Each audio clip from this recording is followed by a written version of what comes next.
গল্পতরু চ্যানেলে আপনাদের সাথে আছি আমি রাজ। পড়ছিলাম স্টিফেন কিংয়ের horror thriller Cycle of the Werewolf. পড়ছি এর দ্বিতীয় ও শেষ পর্ব। শুরুর আগে আপনাদের কাছে অনুরোধ করছি আপনারা ছোট্ট করে একটি কমেন্ট করবেন, অথবা একেবারেই যদি সময় না পান অন্তত ভিডিওটিতে একটি লাইক করবেন। আপনাদের এই সাপোর্ট আমাদের কাজে আরও আগ্রহী করে তোলে। চলে যাচ্ছি গল্পে। আগস্ট। নিশ্চয়ই, আমার মনে হয় ওটা নেকড়ে মানব, কনস্টেবল নিয়ারি বলল। ভীষণ চেঁচিয়ে কথা বলে সে। হয়তো আকস্মিকভাবে চেঁচিয়ে কথা বলেছিল উত্তেজনাবশত। স্ট্যানের সেলুনে অন্য যারা কথা বলছিল তারা সব চুপ করে গেল। আগস্টের মাঝামাঝি, এবার যা গরম পড়েছে, এই টার্কার মিল শহরে গত কয়েক বছরের মধ্যে এমন আর পড়েনি। তার ওপর আজ আবার পূর্ণিমার আগের দিন, কাজেই শহরের সবাই দম বন্ধ করে অপেক্ষা করছে কি হয় না হয়। কনস্টেবল নিয়ারি একবার উপস্থিত সকলের মুখের দিকে তাকিয়ে নিল, তারপর এগিয়ে গেল স্টেন পার্কের সেলুনের মাঝখানের চেয়ারের দিকে। কথা বলছে মেপে মেপে, কথা বলছে বিচক্ষণতার সাথে, কথা বলছে মনস্তাত্ত্বিকভাবে। হাই স্কুলের শিক্ষার সব কিছু উজাড় করে বলছে সে। এমন এমন লোক আছে, সে বলল সেলুনের উপস্থিত সবাইকে, যাদের মধ্যে আসলে দুটো লোক থাকে, মানে দুই রকমের ব্যক্তিত্ব, বুঝলেন? অর্থাৎ বলতে পারেন মানসিক রোগগ্রস্ত। সকলের মুখের দিকে আর একবার তাকিয়ে নিয়ে নিয়ারি বলতে শুরু করলেন। আমার মনে হয় আমাদের এই শহরের লোকটাই সেই রকমের কেউ হতে পারে। পূর্ণিমার রাতে যখন তার ভেতরের জন্তুটা জেগে ওঠে, চেহারাটাও পাল্টে দেয় তার, আর সে কাউকে গিয়ে খুন করে আসে। বুঝতেও পারে না যে কি ভয়ঙ্কর জঘন্য অপরাধটা সে করল। সে তখন বোধহয় তার ভেতরে থাকে না। সে তো এই শহরের যে কেউ হতে পারে। হয়তো সে ব্যাংকে কাজ করে, কিংবা টাউন রোডে দোকানদারি করে, অথবা সে হয়তো এখন এইখানে আমাদের মাঝে বসে আছে। এখন তার ভেতরের জন্তুটা ঘুমিয়ে আছে। বাইরে সে এখন শান্তশিষ্ট ভদ্রলোক। হ্যাঁ, আমি বাজি ধরে বলতে পারি। কিন্তু তোমরা হয়তো বলবে লোমে ঢাকা পূর্ণিমার চাঁদের চিৎকার, ওগুলো সব ওই বাচ্চাদের কল্পনা। তাহলে কসলো ছেলেটা যে দেখেছে তাকে, সে ব্যাপারে আপনার কি মত, মিস্টার নিয়ারি? নিয়ারির চুলে কাঁচি চালাতে চালাতে স্ট্যান বলল। অনবরত কাঁচির কচকচ কচ শব্দ হচ্ছে। তাহলে আমার অনুমানই সত্যি বলে মানতে হয়, নিয়ারি জবাব দিল। অবশ্য ওসব ছেলে মানুষই কথায় আমি বিশ্বাস করি না। মুখে বিশ্বাস না করলেও মনে মনে কিন্তু মার্টি ছেলেটার একেবারে স্বচক্ষে দেখা জন্তুটার বর্ণনা সবসময় নিয়ারির মাথায় ঘোরে। 6 জন লোককে এর মধ্যে জন্তুটা হত্যা করেছে। তার মধ্যে নিয়ারির ঘনিষ্ঠ বন্ধু অ্যালফি নফলার আছে। সে কি ছেলেটার ইন্টারভিউ নিতে পারবে? না। সে কি জানে ছেলেটি কোথায় আছে? না। শহর থেকে আসা পুলিশের লোকেরা নিয়ারিকে কাছেও যেতে দেয় না, যেহেতু সে একটা মফস্বল শহরের সাধারণ কনস্টেবল। ক্ষমতাবান লোকেরা এমনই ছোট লোক হয়। মার্টি ছেলেটা জন্তুটার বর্ণনা দিয়েছিল প্রায় 7 ফুট লম্বা, উলঙ্গ জন্তুর মতো, সর্বাঙ্গে কালো লোমে ঢাকা, বড় বড় দাঁত, তার মধ্যে চোয়ালের দুই পাশে নিচে ওপরে মিলিয়ে 4টে দাঁত নেকড়ে বাঘের মতো, গায়ে নেকড়ে বাঘের বিষ্ঠার মতো গন্ধ, থাবাগুলো অনেকটা মানুষের থাবার মতো, যদু মনে পড়ছে ছোট্ট একটা লেজও আছে। হতে পারে ক্যানি ফ্র্যাঙ্কলিন নামে একজন লোক দেয়াল ঘেঁষে যে চেয়ারটা তাতে বসে আছে, সে বলল। হতে পারে লোকটা হয়তো ওই রকম ছদ্মবেশ নেয়, মুখোশ যাকে বলে আর কি। আমি বিশ্বাস করি না। নিয়ারি জোর দিয়ে মাথা নেড়ে বলে উঠল। স্ট্যান তাড়াতাড়ি কাঁচিটা সামলে না নিলে নিয়ারির চর্বিওয়ালা মোটা গর্দানের ভেতর ঢুকে যেত কাঁচিটা। আমি বিশ্বাস করি না, স্যার। গ্রীষ্মের ছুটির আগে ছেলেটি নেকড়ে মানব সম্পর্কে অনেক গল্প শুনেছে অন্যান্যদের কাছ থেকে। সব শুনে ছেলেটি চেয়ারে বসে তাই ভাবছিল। তারপর একই চিন্তা করতে করতে ভ্রম দেখছে। গাছের ডালপাতা নড়তে দেখে জন্তু বলে কল্পনা করে নিয়েছে। সেই সময় তুমি ঝোপের পাশ দিয়ে আসতে, তাহলে তোমাকে সেই জন্তুটা ভেবে বসত ক্যানি। ক্যানির মুখে একটা অস্বস্তির হাসি জেগে উঠে মিলিয়ে গেল। না, নিয়ারি বলল বিরক্তি স্বরে। ওই বাচ্চাটার কথায় আস্থা রাখা যায় না। মার্টি কসলো তার চাচি এবং চাচা স্টন বাড়িতে বসে বলেছিল। আরও কয়েকটা কথা বলেছিল যা উপেক্ষা করা যায় না, কিন্তু কনস্টেবল নিয়ারি উপেক্ষা করে গেলেন কথাগুলো। 4টে বোমা একসাথে জন্তুটার মুখের পাশে ফাটল। মুখের উপর ফাটলে আমরা তো ধরে নিতে পারি, আমার বিশ্বাস একটা চোখ জন্তুটা জখম হয়ে যায়, খুব সম্ভবত বাম চোখটা। যদি কনস্টেবল নিয়ারি ওই কথাগুলো মনে রাখত, কিন্তু সে গুরুত্ব দেয়নি। দিলে নিশ্চয়ই আরও মজা করে হাসতে পারত সে। কারণ ১৯৮৪ সালের এই আগস্ট মাসের গ্রীষ্মের মধ্যে মাত্র একজন লোকের চোখে আইপ্যাড বা কালো কাপড়ের ঠুলি দেখা গেছে শহরে। আর সেই লোকটা এত পরিচিত যে তাকে হত্যাকারী ভাবার আগে নিয়ারি তার নিজের মাকেই হত্যাকারী বলে ভাবতে রাজি। অসম্ভব গাঁজাখুরি গল্প বিশ্বাস করতে চায় না সে। রহস্যটা সমাধানের সহজ পথ রয়েছে একটা। যে ৪-৫ জন আরও বসেছিল তাদের লক্ষ্য করে নিয়ারি বলতে লাগল, ওরা প্রত্যেকেই বসেছিল চুল কাটার অপেক্ষায়, যাকে বলে একেবারে নির্ভেজাল গোয়েন্দাগিরি, এবং আমি সেটা ভালোভাবে করতে পারি। ওইসব বড় বড় শহরের পুলিশদের দিয়ে কিছুই হবে না। ওরা চেহারা দেখলেই হাসিতে ফেটে পড়ত। নিয়ারির চেহারাটা স্বপ্নে আচ্ছিত হয়ে গেল। যে কেউ, সে বলল, একজন ব্যাংক ব্যবসায়ী, গ্যাস ব্যবসায়ী, যে কেউ যারা এসে বারে মদ খায় তারা। কিন্তু ভালোভাবে গোয়েন্দাগিরি করা গেলে সমস্যার সমাধান হবে। আমার কথা বোঝার চেষ্টা করো। কিন্তু কনস্টেবল ল্যান্ডন নিয়ারির আর গোয়েন্দাগিরি করা হলো না। সেদিন রাতেই টার্কার মিল শহরের পশ্চিম দিকে, যেখানে রাস্তাটা একটু সংকীর্ণ হয়ে দুদিকে চলে গেছে, ঝোপঝাড়ের মাঝখান দিয়ে নিয়ারি একটি ডজ গাড়ির ভেতরে বসে আরেকজনের জন্য অপেক্ষা করছিল সেখানে। ঠিক তখন চাপা গর্জন শোনা গেল। কটা উগ্র বন্য গন্ধ নাকে এলো, ঠিক যেন চিড়িয়াখানার সিংহের খাঁচার ভেতরকার গন্ধের মতো। মাথা ঘুরিয়ে নিয়ারির চোখে পড়ল একটা ভয়ঙ্কর সবুজ রঙের চোখ, রোমশ মুখ, কালো নেকড়ের কুৎসিত মুখ। জন্তুটা আবার গর্জন করে উঠতেই দাঁতগুলো দেখতে পেল নিয়ারি। একটা থাবা এগিয়ে দিল জন্তুটি। মুহূর্তের মধ্যে নিয়ারির একদিকের গালের চামড়া শুদ্ধ মাংস খুবলে নিল। ডান দিকের মাড়ি ফাঁক হয়ে দাঁত বেরিয়ে পড়ল তার। ফিনকি দিয়ে রক্ত ছড়িয়ে পড়ল চারদিকে। নিয়ারি অনুভব করল রক্ত তার কাঁধ বেয়ে গড়িয়ে পড়ছে জামায়, বুকের উপর। উষ্ণ রক্তধারা বয়ে যাচ্ছে।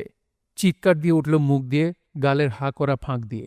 জন্তুটার কাঁধের উপর দিয়ে নিয়ারি পূর্ণ চাঁদটাকে দেখতে পেল। সাদা আলোর বন্যায় ভরিয়ে দিয়েছে চারপাশটা। সে ভুলে গেছে তার 30x30 এবং .45 রিভলভারটার কথা, যা তার কোমরে বাঁধা আছে। সব কিছুই ভুলে গেল। পুলিশি গোয়েন্দাগিরির কথাও ভুলে গেল। শুধু মনে পড়ল সকালবেলা সেলুনে বসে ক্যানি ফ্র্যাঙ্কলিন যে কথাগুলো বলেছিল, হতে পারে জন্তুটা আসলে ছদ্মবেশী মানুষ, মুখোশ হতে পারে, মুখোশ পরে হত্যা করে।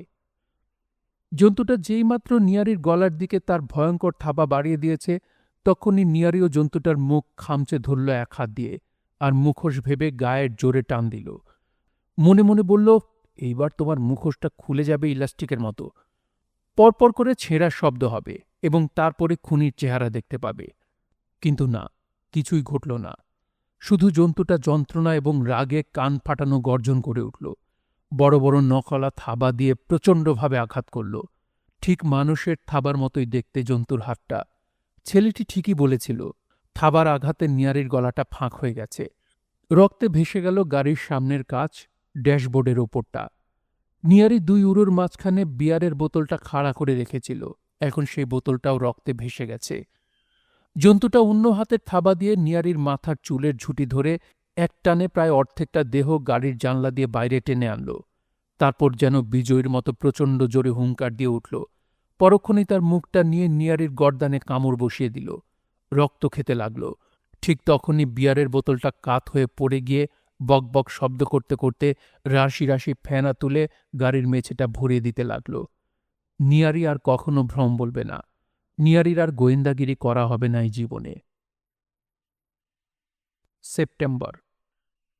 মাসের পর মাস যায়, আর টার্কার মিল শহরের লোকেরা ভয়ে ভয়ে কামনা করে যে এই পূর্ণিমার রাতে আর কেউ নৃশংস জন্তুটার শিকার হবে না। কিন্তু তা আর হয় না। কেউ না কেউ একজন শিকার হয়ে যায়। ইতিমধ্যে বেসবল প্রতিযোগিতা শুরু হয়ে যায়। কত জায়গা থেকে দল আসে দেখতে। কানাডিয়ান রকিতে বুড়ো উইলার্ড স্কট টার্কার মিলের বাসিন্দাদের জানালো যে সেপ্টেম্বরের 21 তারিখ 1 ফুটের মতো বরফ পড়বে। কিন্তু এদিকে আবহাওয়া গরম। সকালবেলা 80 ডিগ্রির মতো গরম পড়ে। ছেলেমেয়েদের পড়ায় মন বসে না। হাতাহাতি শুরু হয়ে যায় কারো কারো সঙ্গে। কোনো কারণ ছাড়াই স্বামী স্ত্রীর মধ্যে উত্তপ্ত বাক্য বিনিময় হয়। অনিল গ্যাস স্টেশনে ট্যুরিস্টদের সাথে পাকি অনিল গ্যাসের দাম নিয়ে কথা কাটাকাটি হয়। নিউজার্সি শহর থেকে আসা একজন ট্যুরিস্টের সঙ্গে পাকি অনিলের মারামারি বেঁধে যায়। পাকি লোকটার মুখ বরাবর ঘুষি চালিয়ে দেয়। লোকটার ওপরের ঠোঁটটা ফাঁকা হয়ে যায়। লোকটা ভয় দেখায় পাকিকে, মামলা করবে বলে শাসায়। আমি লোকটা শয়তানি সম্পর্কে কিছুই জানতাম না। পাবে বসে পাকি অন্যান্যদের বলছিল, আমি ওকে তেমন জোরে মারিনি, বুঝেছ? আমার সমস্ত শক্তি দিয়ে যদি মারতাম তাহলে আমি ওর চেহারা পাল্টে দিতে পারতাম। তা ঠিক।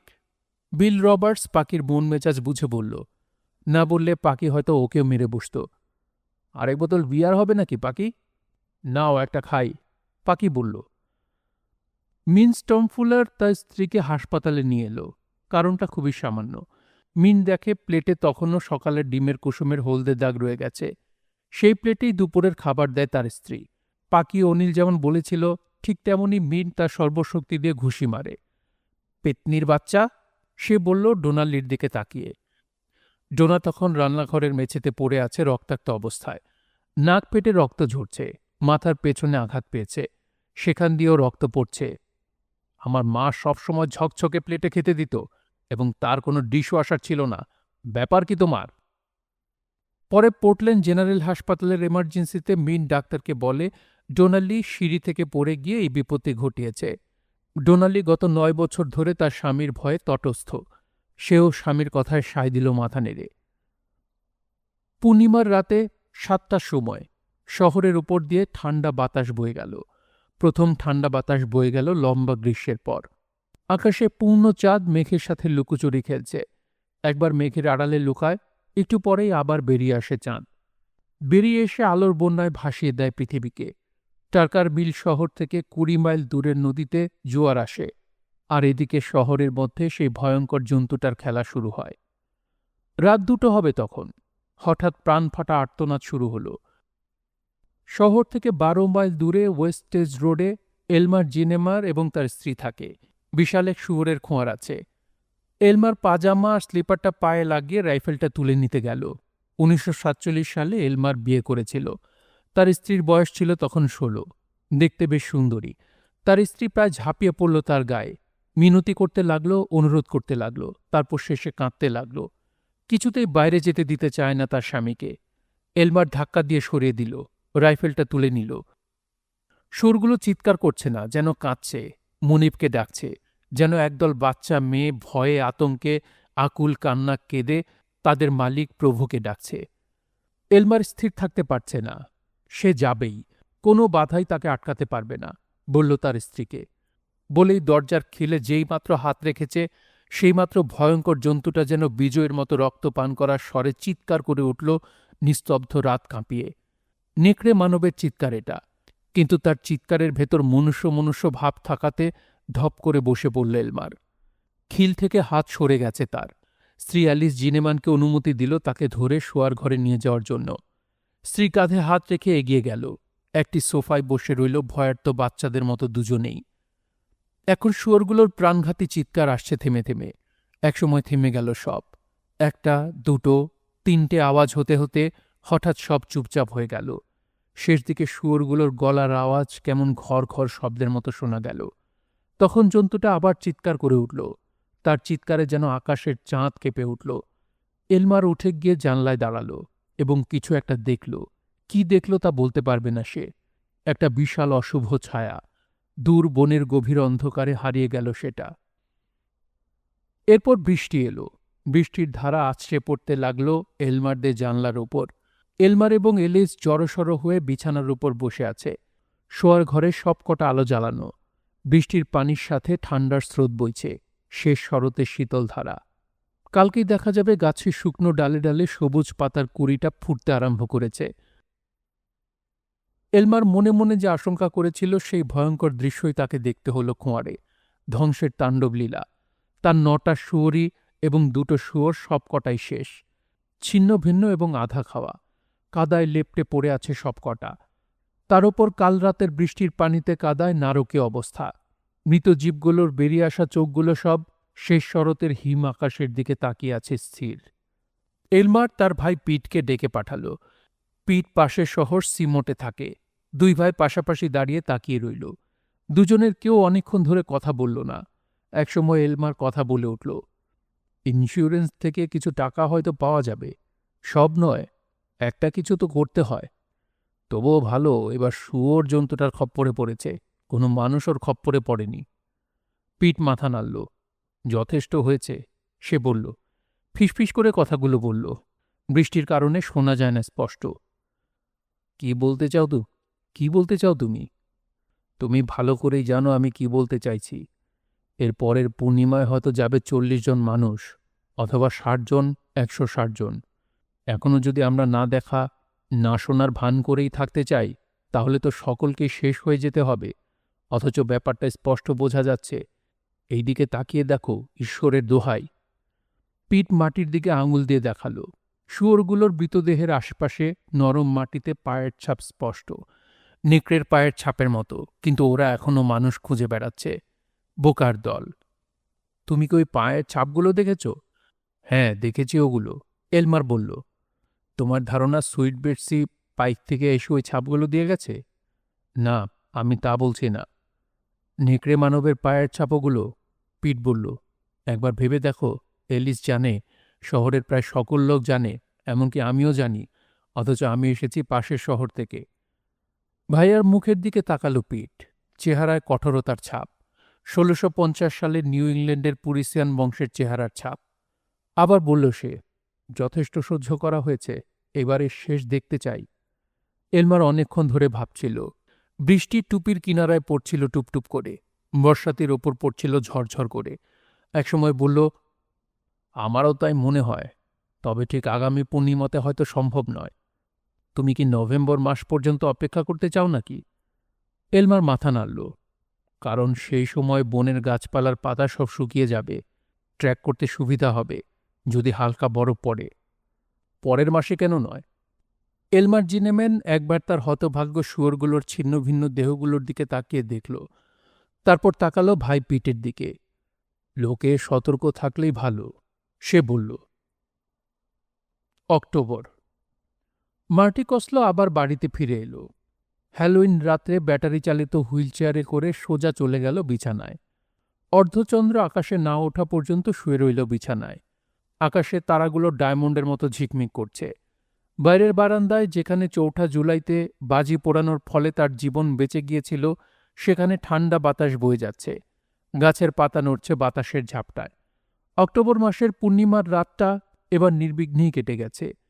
টার্কার মিল শহরের কেউ আর জন্তুটার শিকার হয়নি। শহরের অন্তত ২জন লোক, সেলুনের মালিক স্ট্যান পেলকি আর শহরের একমাত্র গাড়ির ব্যবসায়ী কার্ল বোল্ডুইন, দুজনেরই বিশ্বাস যে আর কোনো ভয়ের কারণ নেই। জন্তুটা বোধহয় এখান থেকে চলে গেছে। শহরের সীমায় যে জঙ্গলটা, ওখানেই ছিল জন্তুটা এতদিন। এবার হয়তো ছেড়ে চলে গেছে দূরে। কিন্তু শহরের অন্য সব লোকেরা কিন্তু অতটা নিশ্চিত হতে পারছে না। এবং তার কারণও আছে। পূর্ণিমা রাতের পরদিনই মৃত আত খাওয়া হরিণের ৪-৪টে দেহাবশেষ জঙ্গলের সীমানায় পড়ে থাকতে দেখেছে অনেকেই। ঠিক যেমনভাবে এলমার জিনেম্যানের খোয়ারের শূকরগুলো মেরেছিল জন্তুটা, হরিণগুলোরও ঠিক সেই দশা। সবাই দেখেছে। আর তাই নিয়ে এখন এই শীতের রাতে শহরের রেস্তোরাঁগুলোতে পাবে জোর জল্পনা কল্পনা চলছে। মার্টি কসলো কিন্তু জেনে ফেলেছে এবার। হ্যালোইন পার্টির রাত্রে মার্টি বাবার সাথে বেরিয়েছিল বেড়াতে। মার্টি ইয়োডার মুখোশ লাগিয়েছে, রবারে তৈরি মুখোশ। আলখেল্লার মতো পোশাক পরেছ ও, তাতে ওর পঙ্গু পা ঢাকা পড়ে গেছে। তুমি যখনই যা চাও তাই পাও, মুখোশটা দেখে মাথা ঝাঁকানি দিয়ে বলল কেটি। কিন্তু মার্টি জানে ও এই মুখোশটার জন্য পাগল নয়। প্রমাণস্বরূপ বলা যায়, কেটি ওর জন্য একটা উইডা পুতুল বানিয়ে দিয়েছে নিজ হাতে। কেটি এখন তার জুনিয়র হাই স্কুলের এক বন্ধুর সাথে হ্যালোইন পার্টিতে বেরুবে। ছেলে বন্ধু আর মেয়ে বন্ধুদের সাথে হইচই ফুর্তি করবে। মার্টির বাবা তাকে নিয়ে বেরুল একটা ভ্যান গাড়ি করে, কারণ ওই গাড়িতে মাটির উঠানামার সুবিধা আছে। গাড়িতে একটা র্যাম্প আছে। মাটির র্যাম্পটা নামিয়ে হুইল চেয়ারের পাওয়ার অন করে সহজেই গাড়িতে ঢুকতে পারে, বেরোতে পারে। কোলের উপর একটা ব্যাগ রেখেছে সে, এবং শহরের প্রত্যেকটা বাড়িতে গেল ওরা। কলিন্সদের বাড়ি, ম্যানচেস্টারদের বাড়ি, মিলিকেন্সদের বাড়ি, স্টনদের বাড়ি, প্রত্যেকের বাড়ি গেল ওরা। পাবে একটা বাটিতে ক্যান্ডি ভরে রাখা হয়েছে। মার্টির কোলে রাখা ব্যাগটা চকলেট আর মিষ্টিতে ভরে ঠাসা হয়ে যায়। কিন্তু মার্টির মনে উত্তেজনা অন্য কারণে। একটা বিশ্বাস তার মনে দৃঢ়ভাবে গেঁথে যায়। অবিশ্বাস্য ঘটনা জেনে ফেলেও সে জানে নেকড়ে মানব কে। বাবার সঙ্গে বেড়ানোর সময় সেই জন্তুটা, এখন অবশ্য সে জন্তু নয়, কারণ পূর্ণিমার চাঁদ ওঠেনি এখনো, ওর ব্যাগে ক্যান্ডি ভরে দেয়। মুখোশের আড়ালে মাটির মুখটা রক্তশূন্য হয়ে যায়। শক্ত হয়ে গেল ওর মুঠি, আঙুলগুলো সাদা হয়ে গেছে। নেকড়ে মানব ওর দিকে তাকিয়ে হাসল, মাথায় হাত বুলে দিল। এই লোকটাই নেকড়ে মানব, মাটি জানে। লোকটা চোখে ঠুলি পড়েছে বলেই সে নিশ্চিত তা বলছে না। কিছু একটা আছে যা 4 মাস আগে দেখা সেই নেকড়ে মানবের সাথে কোথায় যেন একটা মিল খুঁজে পায়। ও নিশ্চিত ওই লোকটি সেই নেকড়ে মানব। ভারমন্টে চাচার বাড়ি থেকে টাকা মিলে ফিরে আসার পর মার্টির একমাত্র চিন্তা ছিল নেকড়ে মানবকে নিয়ে। তার মনে একটা বিশ্বাস এসেছে যে আবার সে একদিন না একদিন জন্তুটার দেখা পাবেই। সে নিশ্চিত হয়েছে তার কারণ নেকড়ে মানব একচোখা হবে। এ কথা সে পুলিশের কাছেই বলেছে। মাথা নেড়ে সায় দিয়ে গেছে তারা। পুলিশকে সে কথা বলেছে যে বাজির আগুনে সে জন্তুটার একটা চোখ নষ্ট করে দিয়েছে। স্বভাবতই পুলিশের লোকেরা তার কথা বিশ্বাস করেনি। হয়তো সে একটা ছোট ছেলে বলেই কেউ গুরুত্ব দিয়ে তার কথা শুনেনি। কারণ 4 জুলাই রাতে তো ওর আশেপাশে কেউ ছিল না। তাতে কিছু আসে যায় না। সে জানে ঘটনা সম্পূর্ণ সত্য। টার্কার মিল একটি ছোট শহর, কিন্তু ছড়ানো ছিটানো। তবে মাটি আজই প্রথম এতদিন পর এক চোখ ঢাকা মানুষ দেখতে পেল। মুখে সে কাউকে কিছু বলতে পারছে না। তার মার দৃঢ় ধারণা 4 জুলাইয়ের ঘটনার পর মাটির মাথা বিগড়ে গেছে। সে কারণে সে নিজে নিজে খোঁজ নিতে পারছে না। যদি মা জানতে পারে তাহলে ওকে ঘরে বন্ধ করে রেখে দেবে একেবারে। টার্কার মিল শহরটা যেহেতু ছোট, সেহেতু আজ হোক কাল হোক জন্তুটা বেশি দিন লুকিয়ে থাকতে পারবে না। তাকে বেরিয়ে আসতে হবেই। বাড়ি যাবার পথে মিস্টার কসলো মার্টিকে চুপচাপ থাকতে দেখে ভাবল যে ঘোরাঘুরি করে ছেলে বোধহয় ক্লান্ত হয়ে পড়েছে। আসলে ঠিক তার উল্টোটা হয়েছে। মার্টির কিন্তু একদম উৎসাহ কমেনি। চাচার বাড়ি থেকে ফিরে এসে আজ সে জোর গলায় বলতে পারে জন্তুটাকে সে চিনেছে। লোকটা, বাঁ চোখে ঠুলি পরা লোকটা, সেদিন তাকে একটা বড় চকলেট বার খেতে দিয়েছিল। তার মাথায় হাত বুলিয়ে দিয়েছিল। সেই লোকটা স্বয়ং গ্রেস ব্যাপটিস্ট গির্জার রিভারেন্ড লেস্টার লো। মার্টিরা ক্যাথলিক, তাই তারা সেন্ট মেরি গির্জায় যায়। রেভারেন্ড লো ক্যাথলিক নন, তার ধর্ম আলাদা, তাই তিনি সেন্ট মেরিতে আসেন না। দরজার ওপর দাঁড়িয়ে থাকা লোকটা হাসছিল। মার্টি চোখের ঠুলিটা দেখতে পেল ল্যাম্পের হলদে আলোতে পরিষ্কারভাবে। রিভারেন্ডকে একচোখা জলদস্যুর মতো লাগছিল। আপনার চোখের জন্য দুঃখিত রেভারেন্ড লো, মিস্টার কসলো বলল গমগমে গলায়। আশা করি সিরিয়াস কিছু হয়নি। রিভারেন্ড বহু কষ্টে হাসলেন।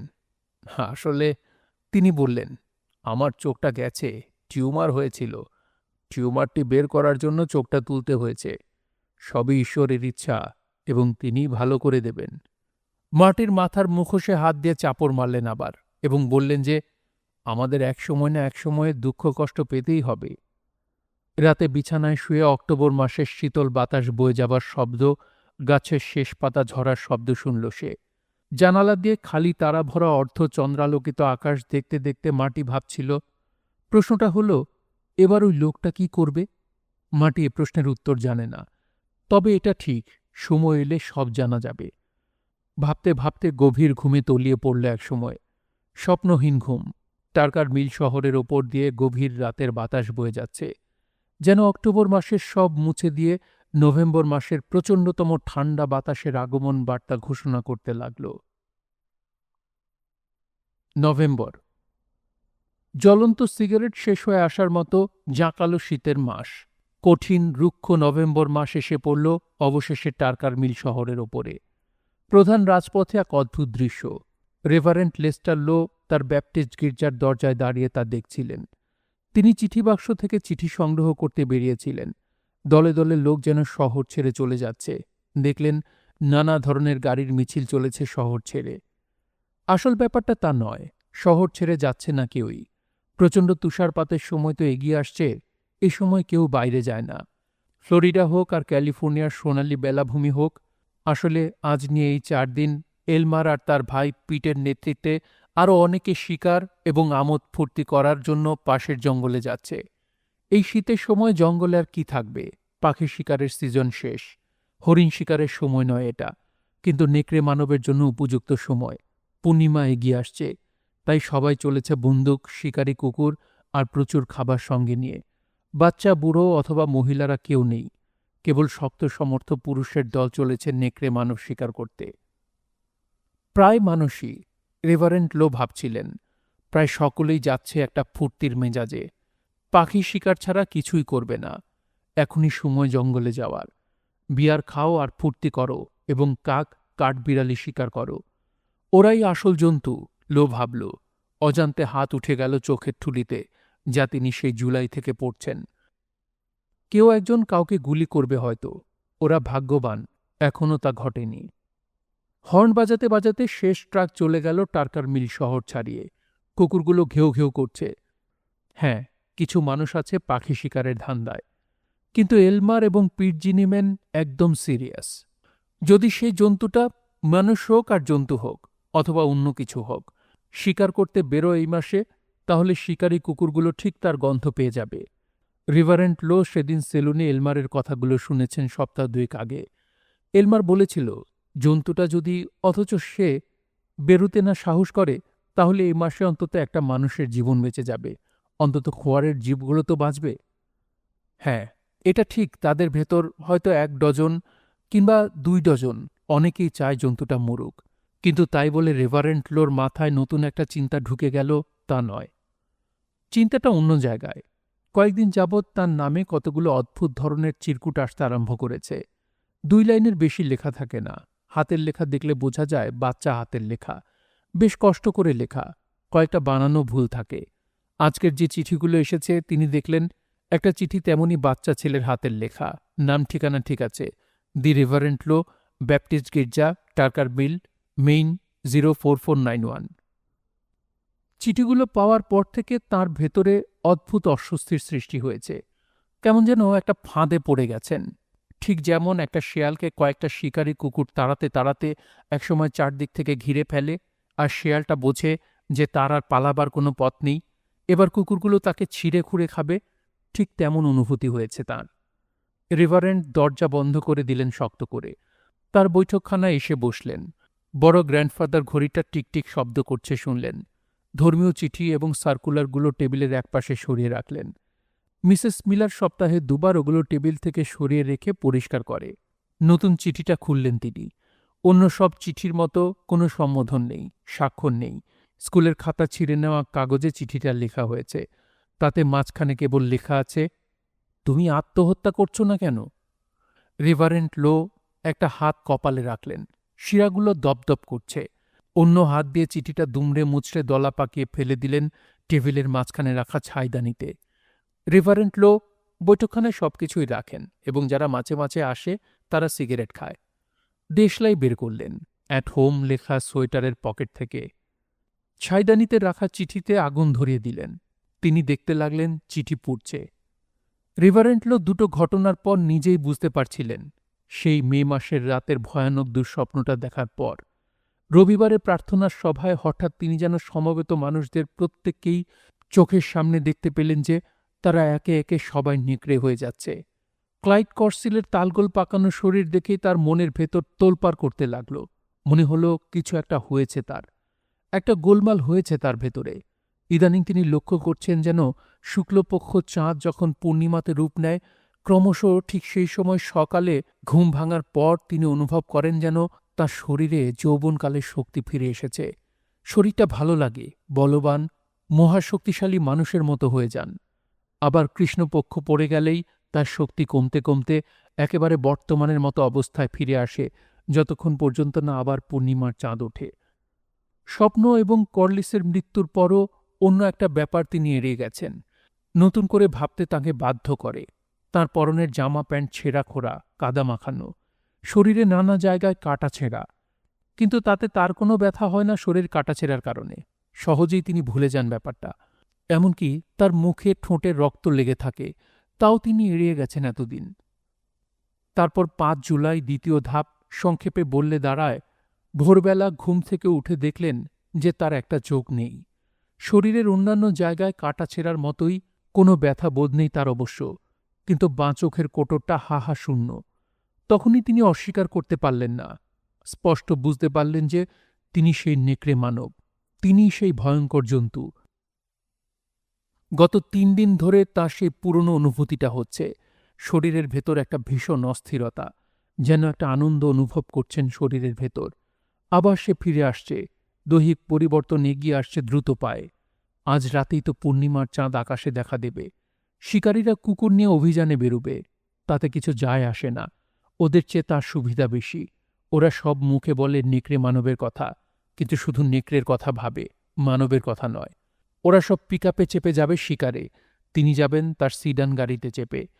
তিনি ঠিক করলেন যে আজ বিকেলেই পোর্টল্যান্ডের রাস্তা ধরে যাবেন, তারপর সেখানে পৌঁছে শহরের শেষ সীমার দিকে কোনো হোটেলে গিয়ে উঠবেন। তখন যদি দেহের পরিবর্তনটা শুরু হয় তো হবে, সেখানে তো তখন কোনো শিকারী এবং তাদের কুকুরগুলো থাকবে না। তাছাড়া তিনি ওদের কাউকে মোটেও ভয় পান না। তুমি আত্মহত্যা করছো না কেন? এই মাসের প্রথম যে চিঠিটা এসেছিল তাতে শুধু লেখা ছিল, তোমার আসল পরিচয়টা আমি জানি। দ্বিতীয়টাতে লেখা ছিল, ঈশ্বরের ভক্ত যদি হও তুমি তাহলে এই শহর ছেড়ে চলে যাও, এমন জায়গায় চলে যাও যেখানে হত্যা করার মতো প্রচুর বন্য জন্তু পাবে, কিন্তু মানুষ থাকবে না সেখানে। তৃতীয়টাতে লেখা ছিল, ক্ষান্ত হও। ব্যাস এইটুকুই, শুধু ক্ষান্ত হও। আর আজকের চিঠিতে, তুমি আত্মহত্যা করছো না কেন? কারণ আমি চাই না আত্মহত্যা করতে। রেভারেন্ড লো মনে মনে ভাবলেন, আমি তো কখনো এমন জন্তুতে পরিণত হতে চাই না। কখনো কোনো নেকড়ে আমাকে কামড়ায়নি, অথবা কোনো জিপসি জাদুকর আমাকে অভিশাপও দেয়নি। এটা শুধুমাত্র ঘটে যাচ্ছে। আমি গত নভেম্বরে গির্জার মধ্যে প্রভুর সামনে রাখা ফুলদানি সাজাবার জন্য কিছু ফুল তুলে এনেছিলাম। ওই সূর্য পাহাড়ের ওপর কবরস্থানে গিয়েছিলাম এমনি বেড়াতে বেড়াতে। এমন অদ্ভুত ফুল এর আগে আমি কখনো দেখিনি। শহরে ফিরে আসার আগেই ফুলগুলো মরে গেল। ফুলগুলো সব কালো বর্ণের হয়ে গেল, প্রত্যেকটা ফুল। আর তখন থেকেই ব্যাপারটা ঘটতে শুরু করে আমার মনে হয়। এটা ভাবার কোনো কারণ নেই অবশ্য, কিন্তু আমি তাই ভাবি। আমি তাই নিজেকে নিজে হত্যা করতে পারব না। জন্তু তো ফুলগুলো, আমি তো নই। চিরকুটগুলো লিখছে কে? তিনি তা জানেন না। মার্টি কোসলারের ওপর জন্তুটার আক্রমণের কথা টার্কার মিল শহরের সাপ্তাহিক কাগজে ছাপা হয়নি। গুজবে তিনি যে বিশ্বাস করেন না সে কথা শহরবাসীরা ভালো করেই জানে। মার্টি নিজেও আগে অনুমান করতে পারেনি। হ্যালোইন দিবসের দিন বেড়াতে গিয়ে রেভারেন্ডের বাড়িতেই প্রথম তার সন্দেহটা দৃঢ় হয়। মার্টি সম্পর্কে রেভারেন্ড লো কিছুই জানেন না, কারণ পশুতে রূপান্তরিত হওয়ার পর তার কিছুই মনে থাকে না। খালি তার শরীরে অদ্ভুত মাদকতা অনুভব হয়। আবার 1 মাস পর, আবার এখন তাঁর শরীরে অস্থিরতা শুরু হয়। তখন তিনি নিজের অসুস্থতা নিয়ে একটু চিন্তিত হন। আমি ঈশ্বরের প্রতিনিধি, তিনি মনে মনে ভাবলেন। উঠে দাঁড়ালেন, পায়চারি করতে লাগলেন তার বৈঠকখানায়। দ্রুত বাড়ছে তার পায়চারি। গ্র্যান্ডফাদার ঘড়ির টিকটিক শব্দ করছে। আমি ঈশ্বরের প্রতিনিধি, তাই আমি আত্মহত্যা করতে পারি না। আমি সৎ কাজ করি এখানে। যদি কখনো অসৎ কাজ করে থাকি তাহলে মানুষ কেন আমার পেছনে অসৎ কাজ করবে? আর অসৎ কাজ তো ঈশ্বরের ইচ্ছায় হয়। আমাদের ধর্মপুস্তকেই তাই লেখা আছে। যদি কেউ আমাকে দূর থেকে অভিশাপ দিয়েই থাকে তাহলে স্বয়ং ঈশ্বর তাঁর সময় মতো আমাকে অভিশাপ মুক্ত করবেন। সবকিছু ঈশ্বরের ইচ্ছাতেই ঘটে। সেখানে ওকে, আমি কি একবার খোঁজ নিয়ে দেখব 4 জুলাইতে কে আমাকে আক্রমণ করেছিল? কিভাবে জন্তুটা, আমি, তার, আমার চোখটা হারালো? তাহলে তাকে চুপ করিয়ে দেয়া দরকার, তবে এ মাসে নয়। ওই লোকগুলো আগে শিকারী কুকুরগুলো নিয়ে ফিরে আসুক, তারপর। হ্যাঁ। তার পায়চারি অতি দ্রুত হতে লাগল। একটু ঝুঁকে পড়লেন। তার গালে দাড়ি এমনি ফাঁকা ফাঁকা, কম। প্রতি 3 দিনে তিনি শেভ করেন, রাতের বেলা। কিন্তু এই মুহূর্তে তিনি বুঝতে পারলেন না যে তার ক্রমশ ঘন দাড়ি গজাতে আরম্ভ করেছে। তার একমাত্র কটা চোখের রং পাল্টাতে আরম্ভ করেছে। ক্রমশ রাত বাড়ার সাথে সাথে সবুজ আকার ধরবে তার চোখটা। একটু ঝুঁকে পড়ে তিনি পায়চারি করছেন এবং নিজের মনেই কিসব যেন বলতে আরম্ভ করেছেন, কিন্তু কথাগুলো কেমন যেন জড়িয়ে জড়িয়ে গিয়ে অস্পষ্ট হয়ে যাচ্ছে। তার বদলে একটা গড় গড় শব্দ গলার মধ্য থেকে বেরুচ্ছে। তারপর নভেম্বর মাসের শেষে বিকেলের রং যখন ছাইবর্ণ হয়ে উঠেছে, তিনি এক ছুটে রান্নাঘরে যেয়ে গাড়ির চাবিটা নিয়ে প্রায় ছুটতে ছুটতে গ্যারেজ থেকে গাড়িটা বার করে নেয়ার জন্য দরজা খুলে ফেললেন। পোর্টল্যান্ডের পথে গাড়ি ছুটিয়ে দিলেন।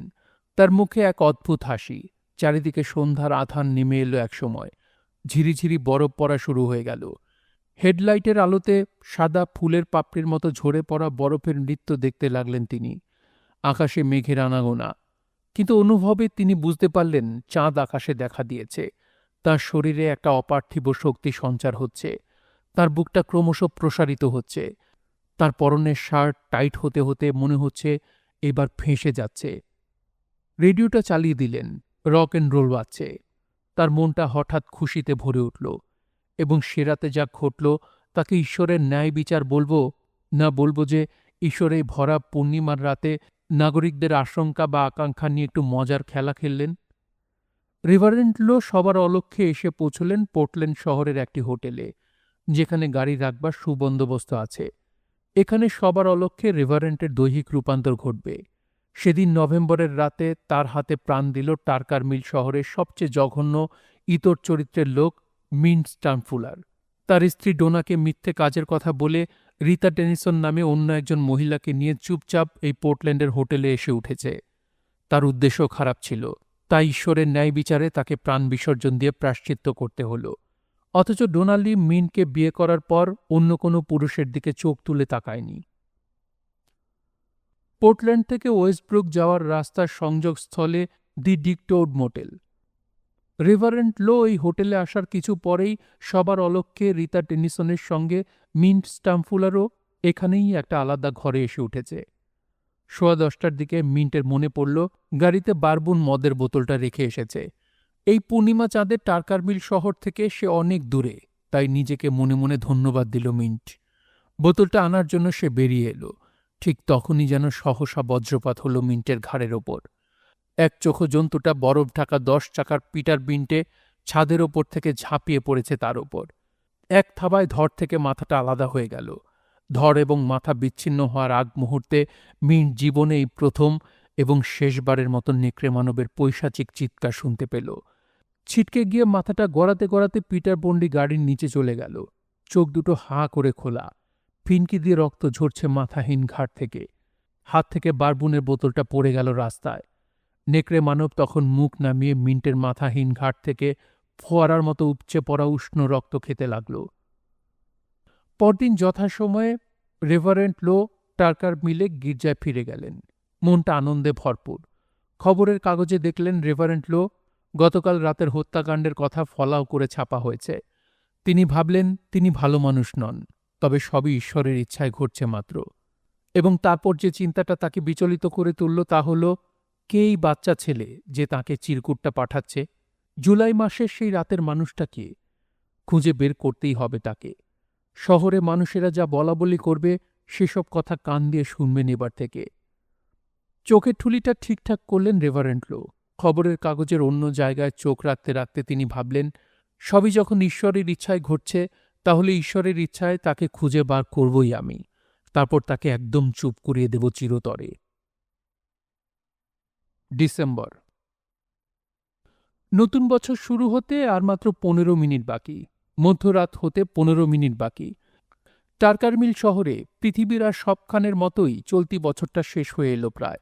এবং এই টার্কার মিলে পৃথিবীর আর সবখানের মতোই বছরটার মধ্যে অনেক কিছু পরিবর্তন ঘটে গেছে। মিন স্টামফুলার মারা গেছে এবং তার স্ত্রী ডোনাও হাঁপ ছেড়ে বেঁচে গেছে। শহর ছেড়ে চলে গেছে সে। কেউ বলে বোস্টনে গেছে, কেউ বলে লস অ্যাঞ্জেলসে গেছে। অন্য একজন মহিলা শহরের কোণে বইয়ের দোকানটা চালাতে গিয়ে চালাতে পারল না, কিন্তু নাপিতের দোকান, বাজার এবং সেলুন যে যার স্থানে আগের মতোই চলছে। ক্লাইড কর্লিস মারা যাবার পর তার অপদার্থ 2 ভাই এলডেন এবং অ্যারল বেঁচে আছে। তবে খাবারের দোকানটা ঠিকমতো চালাতে না পেরে কোথায় কোন দিকে চলে গেছে। গ্র্যান্ডমা হেগ, যে টার্কার মিল শহরে সবচেয়ে ভালো পাই বানাত, হঠাৎ হার্টফেল করে মারা গেছে। 92 বছরের বৃদ্ধ উইলি হ্যারিংটন গত নভেম্বরে বল স্ট্রিটে তার ছোট বাড়ির সামনে জমাট বাঁধা বরফের ওপর দিয়ে হাঁটতে গিয়ে পিছলে পড়ে কোমর ভেঙে পড়ে আছে। লাইব্রেরির জন্য একজন ধনী ব্যক্তি বেশ কিছু টাকা দান করেছে। সেই টাকা দিয়ে বাচ্চাদের জন্য একটা লাইব্রেরি করা হবে। শহরের মিটিংয়ে সিদ্ধান্ত নেওয়া হয়েছে। স্কুলের প্রিন্সিপাল অলি পার্কারের নাক দিয়ে হঠাৎ করে রক্তপাত হতে শুরু করল। ডাক্তারের কাছে নিয়ে যাওয়া হলো তাকে। হাইপার টেনশন থেকে রক্তপাত হয়েছে। ডাক্তার পরীক্ষা করে বলল, ভাগ্য ভালো আপনার, রক্তের চাপে মাথা ফেটে যেতে পারত। নাক দিয়ে রক্ত বেরিয়ে যাওয়ার কারণে বেঁচে গেছেন। 40 পাউন্ড ওজন কমাতে বলা হলো তাকে। আশ্চর্যের বিষয় হল, ক্রিসমাসের আগেই 20 পাউন্ড ওজন কমে গেল তার। এখন তাকে নতুন মানুষ বলে মনে হচ্ছে একেবারে। একদম নতুন মানুষের মতো ব্যবহার করছেন তিনি, তার স্ত্রী বলল তার বান্ধবী ডেলিয়া বার্নিকে। ব্র্যাডি কিন্সের তো ঘুড়ি ওড়ানোর সিজনে জন্তুটার হাতে প্রাণ হারায় এবং মার্টি কসলো যে ঠিক ব্র্যাডির পেছনের বেঞ্চিতে স্কুলে বসত, আগের মতোই সে এখন প্রতিবন্ধী। কিছু যেমন বদলেছে, আবার অনেক কিছুই বদলায়নি। টার্কার মিল শহরে বছর আসছে আবার চলে যাচ্ছে, বাইরে বরফ ঝড়ের গর্জন হচ্ছে, আর সেই জন্তুটাও আশেপাশেই আছে কোথাও না কোথাও। মার্টি কসলো বাড়িতে বসেই টিভিতে ডি ক্লার্কের নাচের সঙ্গে পপ গান দেখছিল নতুন বছরের শুরুতে। পাশে বসে আছে এল চাচা। এল চাচা কাউচে বসে আছে, আর মার্টি তার হুইলচেয়ারে বসে আছে টিভির সামনে। মাটির কোলের ওপর একটা বন্দুক, .38 কোল্ট উডসম্যান। চেম্বারে দুটো গুলি ভরা, দুটোই খাঁটি রূপোর তৈরি। হ্যাম্পডনে এল চাচার এক বন্ধু থাকে, নাম ম্যাকচিওন। সে দুটো বিশেষ শক্তিশালী বুলেট তৈরি করে দিয়েছে। ম্যাকচিওন প্রথমে প্রতিবাদ করেছিল, তারপর মাপ যোগ করে দুটো বুলেট বানিয়ে দিল। বুলেট দুটো ঠিকমতো কাজ করবে কিনা জানি না, ম্যাকচিওন বলেছে এল চাচাকে, তবে কাজ করবার সম্ভাবনাই বেশি। তুমি কি স্বীকার করবে অ্যাল? নেকড়ে মানব নাকি রক্তচোষা ভ্যাম্পায়ার? দুটোই, একটা একটা করে, এল চাচা বলল হাসতে হাসতে। আর তার জন্যই তোমাকে দুটো বুলেট বানাতে দিয়েছিলাম। বাস্তবপুরে কুয়ার কাছাকাছি ঘোরাঘুরি করছে। ম্যাকের বাবা নর্থ ডাকোটায় থাকেন। খবর এসেছে যে তিনি আর ইহজগতে নেই। ম্যাককে এখনই ফার্গোতে যাওয়ার জন্য প্লেন ধরতে হবে। ওরা দুজন বেশ হাসাহাসি করল তা নিয়ে, এবং তারপর অ্যাল বলল, আসলে বুলেট দুটো আমার ভাইপোকে দেব। ছেলেটি সিনেমায় যেসব ভূতপ্রেতদের দেখা যায় তাদের একদম নিজেই মেরে ফেলতে চায়, তাই ভাবছি ক্রিসমাসে উপহার হিসেবে ওকে ওগুলো দেব। ভালো কথা, যদি ভূতপ্রেত ভেবে কোনো কাঠ বা দেয়ালে গুলি চালায় তাহলে সেটা আমার কাছে পরে নিয়ে এসো। ম্যাক বলল অ্যালকে, আমি দেখতে চাই কি অবস্থা হলো বুলেট দুটোর। অ্যাল চাচার এত সব ভাবার সময় নেই। সেই গত বছর ৩ জুলাইয়ের পর থেকে মার্টিকে দেখতে অথবা টার্কার মিলে যায়নি। মার্টির মা অর্থাৎ তার ভাবি যে ধমক দিয়েছিল বাজিগুলোর জন্য। মার্টি নিজেকে খুন করে ফেলতে পারত। তুমি একটা আস্ত স্টুপিড।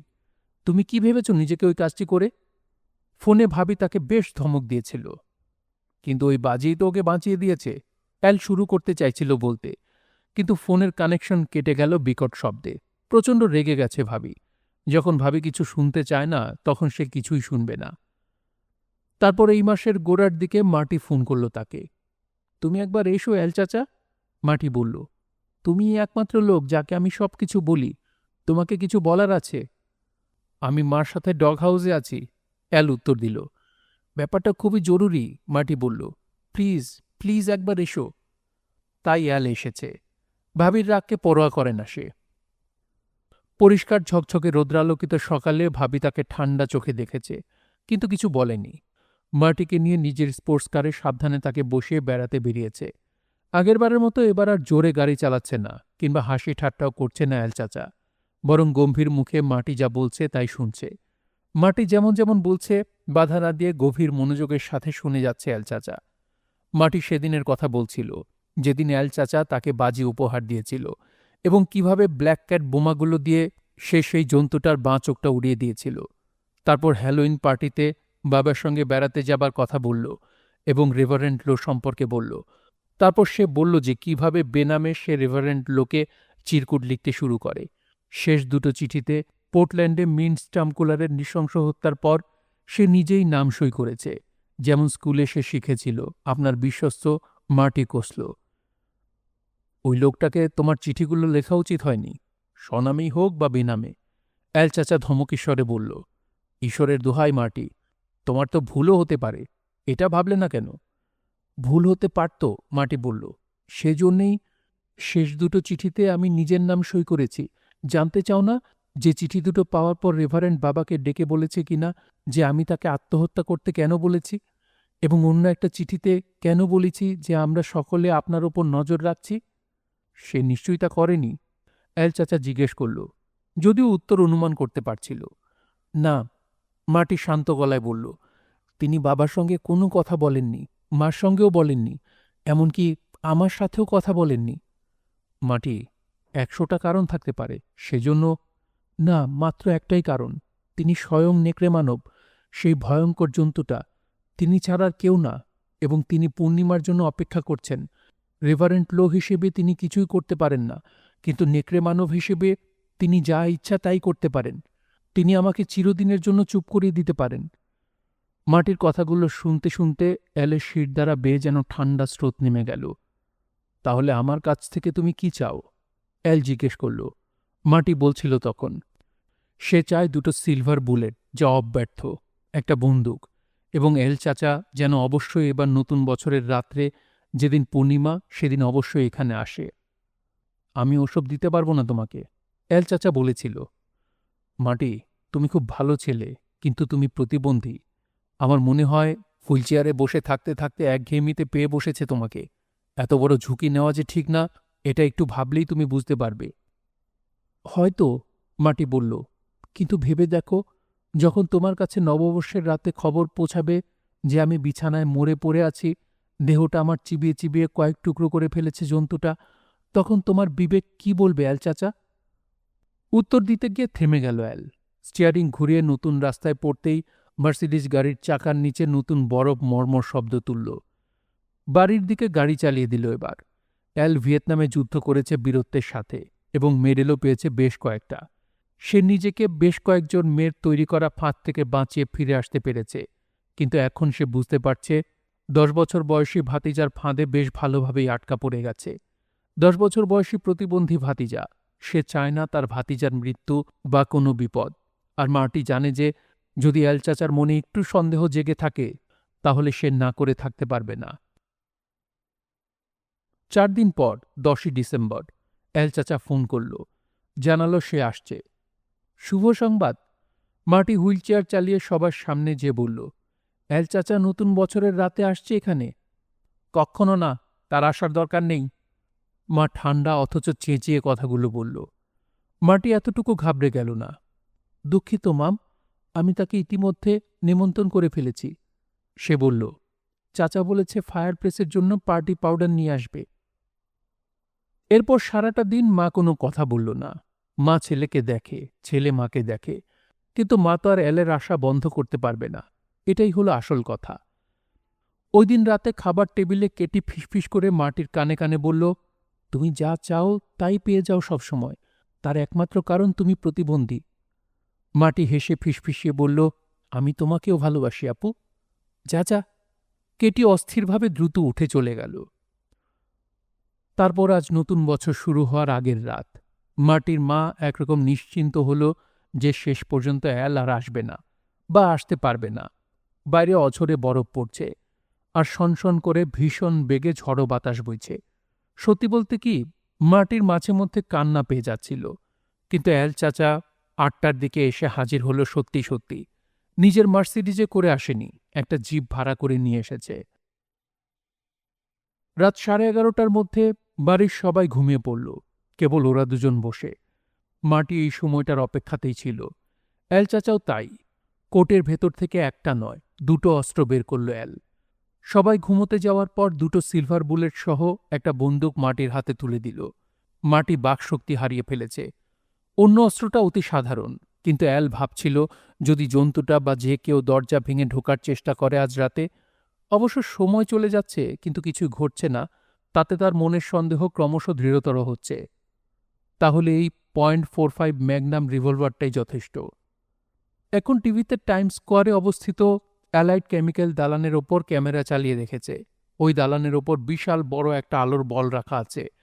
পুরনো বছর শেষ হতে আর মাত্র কয়েক মিনিট বাকি। জনতা উল্লাস করছে। টিভির পাশে কোসলোদের ক্রিসমাস গাছটা এখনো দাঁড়িয়ে আছে, শুকিয়ে খয়েরি বর্ণ ধারণ করেছে। গাছটির উপস্থিতি পরিবেশটা কেমন যেন ম্রিয়মাণ হয়ে যাচ্ছে। মাটি, কিছুই হবে না, অ্যাল চাচা বলতে শুরু করল মাত্র, ঠিক তখনই বিশাল বড় জানলাটা দড়াম শব্দে কাঁচ ভেঙে খুলে গেল। পাল্লা দুটো আছড়ে পড়ল দেয়ালের গায়ে। হু হু করে বাতাসের সাথে শীতল বরফকণা ঢুকে পড়ল ঘরে, এবং তার সাথে সাথে জন্তুটাও ঢুকল।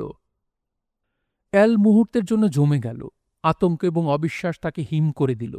বিশাল দেহ জন্তুটার, সম্ভবত 7 ফুট লম্বা, যদিও একটু কুঁজো হয়ে সামনের হাতের থাবা রোগড়ে রোগড়ে কার্পেটের ওপর দিয়ে এগিয়ে আসছিল। সেটার একটাই সবুজ চোখ। মাটি যেমন বলেছিল, অ্যাল মনে মনে ভাবল, মাটি যা যা বলেছে হুবহু দেখতে জন্তুটা। চারপাশ ঘুরে ঘুরে দেখছিল। চোখের দৃষ্টি মাটির ওপর আটকে গেল। মাটি হুইলচেয়ারে বসেছিল। অতর্কিত মাটিকেও লক্ষ্য করে ঝাঁপ দিল জন্তুটা। বিভৎস গলায় হুংকার দিয়ে কাঁপিয়ে দিল চারদিক। বড় বড় হলদেটে সাদা ধারালো সদাতগুলো বেরিয়ে এসেছে। মাটি শান্তভাবেই বসে রয়েছে জন্তুটার দিকে তাকিয়ে। মুখে একটু ভয়ের চিহ্ন নেই। তার হাতে ধরা .38 পিস্তলটা ধীরস্থিরভাবে তুলে ধরল সে। হুইলচেয়ারে ওকে অনেক ছোট দেখাচ্ছে। নরম ফেড জিন্সের ভেতর তার পা দুটো কাঠির মতো দেখাচ্ছে, যে পা দুটোর কোনো অনুভূতি নেই, অকেজো সারা জীবনের জন্য। একদিকে জন্তুটার প্রচণ্ড বিভৎস গর্জন, অন্যদিকে মধ্যরাত্রির বরফের ঝড়ের হুংকারের মাঝে অ্যাল শুনতে পেল মার্টির কয়েকটা কথা। বেচারা বৃদ্ধ রেভারেন্ট লো, আমি আপনাকে এই দুরবস্থা থেকে মুক্ত করতে চেষ্টা করছি। নেকড়ে মানব যে মুহূর্তে তার নৃশংস থাবা উঁচিয়ে মাটির ওপর পড়তে যাচ্ছে, মেঝের কার্পেটের ওপর তার বিশাল ছায়াটা এসে পড়েছে, মাটি গুলি ছুড়ল। খুব জোরে শব্দ হল না, একটা প্লপ শব্দ হল মাত্র, যেন পিস্তল নয়, এয়ারগানের শব্দ। কিন্তু নেকড়ে মানব প্রচণ্ড চিৎকার করে সোজা হয়ে দাঁড়াল। উন্মুক্ত চিৎকারে বোঝা গেল প্রচণ্ড ব্যথা পেয়েছে সে। জন্তুটা দেয়ালের উপর আছড়ে পড়ল। তার কাঁধের ধাক্কায় দেয়ালটা ভেঙে একেবারে গর্ত হয়ে গেল। ঠিক ওপরের দেয়ালে টাঙানো মোটা ফ্রেমের ভারী ছবিটা জন্তুটার মাথার উপর এসে পড়ল। হতবুদ্ধির মতো থমকে গেল নেকড়ে মানব। আবার ওটা ঘুরে দাঁড়াল। রক্ত বেয়ে বেয়ে পড়ছে তার শরীর থেকে। দ্বিধান্বিত একমাত্র সবুজ চোখটা এদিক ওদিক ঘুরছে। আবার মাটির দিকে এগিয়ে আসছে জন্তুটা, গর্জাচ্ছে। থাবা দুটো খুলছে আবার বন্ধ হচ্ছে। মুখের চারপাশ দিয়ে ধারালো বড় বড় দাঁতগুলোর ফাঁক দিয়ে রক্তমাখা ফেনা গড়িয়ে পড়ছে। দুই হাতে মাটি বন্দুকটা ধরে আছে, যেমন ছোট বাচ্চারা গ্লাস ধরে দুই হাতে, তেমন। মাটি অপেক্ষা করছে, অপেক্ষা করছে, এবং নেকড়ে মানবটি যেই মাত্র লাফ দিয়েছে মাটিকে লক্ষ্য করে, তৎক্ষণাৎ সে গুলি ছুড়ল। জাদুর মতো যেন জন্তুটার একমাত্র চোখ দপ করে অদৃশ্য হয়ে গেল, ঠিক যেমন মোমবাতির আলো নিভে যায় তেমন। গর্জন করে উঠল জন্তুটা, টলতে টলতে পিছিয়ে গেল। এখন জন্তুটা পুরোপুরি অন্ধ। জানলার দিকে ঘুরে গেল টলতে টলতে। প্রচণ্ড ঝড়ো বাতাসের প্রবল ঝাপটায় জানলার পর্দাটা জন্তুটার মাথায় জড়িয়ে যায়। অ্যাল দেখতে পেল সাদা পর্দাটা রক্তে লাল হয়ে যাচ্ছে। এদিকে টিভিতে তখন দেখাচ্ছে বড় আলোর বলটা একটা খাম্বাতে বাড়ি মারছে। নেকড়ে মানব হাঁটু গেড়ে বসে পড়তেই মাটির বাবা বেরিয়ে এলেন ঘর থেকে উজ্জ্বল হলুদ পাজামা পরিহিত অবস্থায়। হুড়মুড় করে দরজা ঠেলে ঢুকে পড়লেন ঘরে, চোখে মুখে ভয় এবং আতঙ্কের ছাপ। অ্যালের কোলে তখনও .45 ম্যাগনামটা পড়ে আছে। ওটা হাতে করে তুলতেও ভুলে গেছে সে। তখন জন্তুটা কাত হয়ে শুয়ে পড়েছে মেঝেতে। একবার কেঁপে উঠল দেহটা, তারপর মারা গেল। মিস্টার কোসলো হাঁ করে তাকিয়ে রইল জন্তুটার দিকে। মার্টি অ্যাল চাচার দিকে ফিরে তাকাল। হাতের বন্দুক থেকে ধোঁয়া বেরোচ্ছে তখনও। তার মুখে ক্লান্তির ছাপ, কিন্তু শান্তি মনে। শুভ নববর্ষ অ্যাল চাচা, মার্টি বলল। ওটা মারা গেছে, জন্তুটা এবার সত্যিই মারা গেছে। বলতে বলতে কেঁদে ফেলল মার্টি।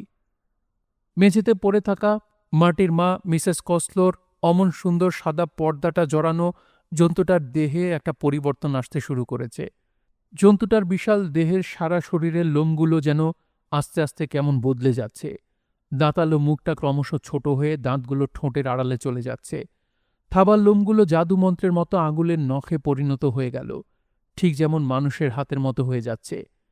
কিছুক্ষণ পর দেখা গেল রেভারেন্ট লো মেঝেতে শুয়ে আছে, রক্তমাখা সাদা পর্দায় জড়ানো। খোলা জানলা দিয়ে হু হু করে বরফের কুচি মেশানো তীক্ষ্ণ শীতল বাতাস যেন কেবল তার মৃতদেহটা ঘিরেই নাচছে। অ্যাল চাচা উঠে এলো মার্টির কাছে, সান্ত্বনা দিল তাকে। মার্টির বাবা তখন চোখের সামনে এমন অদ্ভুত ঘটনা দেখে মেঝের ওপরেই রেভারেন্টের মৃতদেহের পাশে বসল। মার্টির মাও বসে পড়ল, কাঁধে হাত দিয়ে চেপে ধরল মার্টির মা। অ্যাল চাচা মার্টিকে জড়িয়ে ধরল শক্ত করে। তুমি একটা অসাধ্য সাধন করেছ, ফিসফিস করে বলল অ্যাল। আমি ভালোবাসি তোমাকে মার্টি। বাইরে তখনও ভীষণ বরফ ঝড়ের তাণ্ডব নৃত্য চলছে। তারকার মিল শহরের এই নববর্ষের প্রথম মুহূর্তটা চিরদিনের জন্য ইতিহাস হয়ে গেল। শেষ কথা, যে কোনো পাঠক পাঠিকা যারা পূর্ণিমা অমাবস্যা বিষয়ে খুবই আগ্রহী, তারা সহজেই বুঝবেন যে নেকড়ে মানবের আক্রমণের প্রতিটি রাতকেই আমি পূর্ণিমার রাত বলে বর্ণনা করলেও যথার্থভাবে প্রতি রাতই পূর্ণিমা ছিল না। যেমন ভ্যালেন্টাইন ডে 4 জুলাই ইত্যাদি, যেগুলো বিশেষ দিন পড়ে। একথা ভাবার কোনো কারণ নেই যে লেখক এ বিষয়ে অজ্ঞ। আসলে গল্পের প্রয়োজনে লোভ সামলাতে পারেনি। Stephen King, 4 August 1983। শুনছিলেন স্টিফেন কিংয়ের horror thriller Cycle of the Werewolf. পড়ছিলাম এর দ্বিতীয় ও শেষ পর্ব। গল্পটি আপনাদের কাছে কেমন লাগলো অবশ্যই কমেন্ট করে জানাবেন। ভালো লাগলে একটি লাইক করবেন, চাইলে শেয়ার করতে পারেন। সবাই ভালো থাকবেন, সুস্থ থাকবেন এবং গল্প দুটোর সঙ্গেই থাকবেন। ধন্যবাদ।